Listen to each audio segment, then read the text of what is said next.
sir ఇప్పుడు పాయక్రోపేట తుని ప్రాంతంలో airport గురించి వాస్తవంగా అది ఒకసారి నేను రాముతో మాట్లాడి మళ్ళీ రాము అంటే వైకాపాలు ఏడుస్తున్నారంటే మధ్యన మొన్న రాము అంటేనే ఏడ్చారు ఏంటో నాకు అర్థంలే రాముని రాము కాకపోతే ఏమనాలి రాముడు మంచి బాలుడు అనాలా ఏంటి సో రాముతో నేను మాట్లాడి వెళ్ళి కమ్ బ్యాక్ అమ్మా కొంచెం టైం లేదు అది కాదు విచిత్రం అంటే చెప్తాను ఈరోజు మీరు ఎవరు విశాఖ స్టీల్ ప్లాంట్ గురించి అడగల మొన్నటి వరకు ఒక్క నిమిషం ఆగండి అమ్మా ఒక్క నిమిషం ఆగండి మీడియా మిత్రుల్లో ఎప్పుడు అడిగినా విశాఖ స్టీల్ ప్లాంట్ అని ఫస్ట్ బుల్లెట్ నాలో దింపేవారు నేను ఆనాడు ఏం చెప్పాను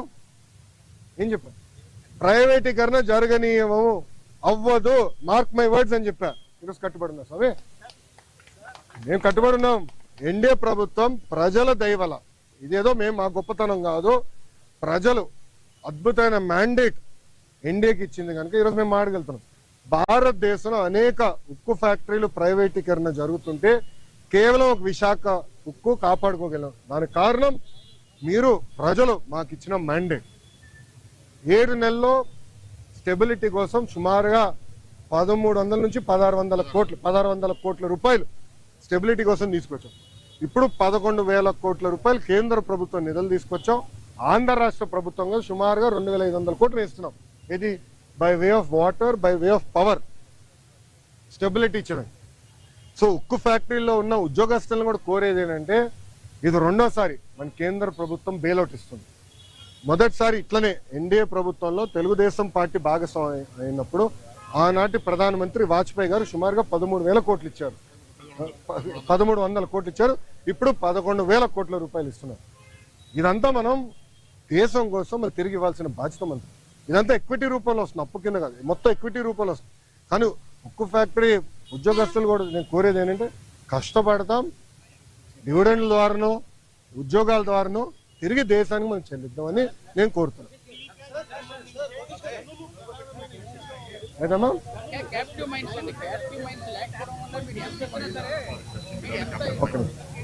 అన్న ఒక్క నిమిషం I'm sorry that is the wrong argument ఈ రోజు ఆర్సిలర్ మిత్తలు క్యాప్టివ్ మైన్ లేకుండా ఇన్వెస్ట్ చేస్తుంది ఎన్ఎండిసితో టైఅప్ అయ్యి క్యాప్టివ్ మైన్ లేకుండా వాళ్ళు ఇన్వెస్ట్ చేస్తున్నారు కదా వాళ్ళు 14 మిలియన్ మెట్రిక్ టన్ ప్లాంట్ వాళ్ళు ఇన్వెస్ట్ చేస్తున్నారు 2 దశల్లో సో అది కావాలని ఇన్ఎఫిషియన్సీని దాంట్లోకి దోస్తున్నారు మీరు ఉద్యోగస్తులు అడగండి కొంతమంది సీఈఓలుగా వచ్చిన వల్ల ఇవన్నీ ఇబ్బందులు వచ్చినాయి పకడ్బందీగా ఏర్పాటు చేయాలి అది నిర్మలా సీతారామన్ గారితో కూడా చంద్రబాబు నాయుడు గారు మొన్న ఢిల్లీలో మాట్లాడారు మీరు చూస్తారు కదా విశాఖ ఉక్కుని సెట్ చేస్తాం highest profit making iron steel factory చేసే బాధ్యత మేము తీసుకుంటాం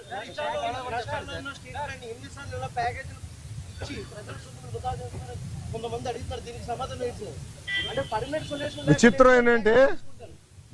ఏంటంటే చేయకపోతే ఏమో ప్రైవేటీకరణ అని మీరే అడుగుతారు ఇస్తే ఏమో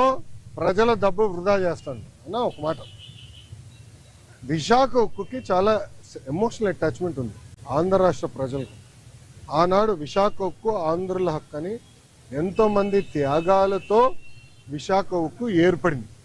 కొంతమంది అధికారుల ఇన్ఎఫిషియన్సీ వల్లనే మళ్ళీ ఐఎమ్ రిపీటింగ్ కొంతమంది అధికారుల ఇన్ఎఫిషియన్సీ వల్లనే ఆ ఉక్కు ఫ్యాక్టరీ ఇలాంటి పరిస్థితికి వచ్చింది లేదంటే it is one of the highest profit making